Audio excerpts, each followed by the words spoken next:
حدثنا مطر بن الفضل قال حدثنا روح قال حدثنا زكريا بن إسحاق حدثنا عمرو بن دينار قال سمعت جابر بن عبد الله يحدث أن رسول الله صلى الله عليه وسلم كان ينقل معهم الحجارة للكعبة وعليه إزاره، فقال له العباس عمه: يا ابن أخي، لو حللت إزارك فجعلت على منكبيك دون الحجارة.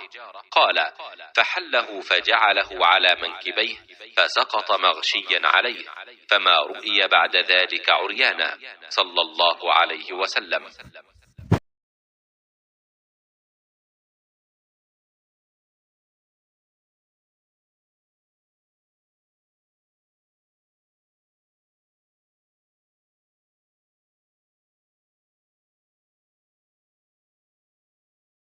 रसूलुल्लाह सल्लल्लाहु अलैहि वसल्लम नबूवत से पहले काबा के लिए कुरैश के साथ पत्थर ढो रहे थे।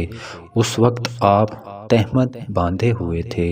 आप सल्लल्लाहु अलैहि वसल्लम के चचा अब्बास ने कहा कि भतीजे, क्यों नहीं तुम तहमद खोल लेते और उसे पत्थर के नीचे अपने कंधे पर रख लेते ताकि तुम पर आसानी हो जाए।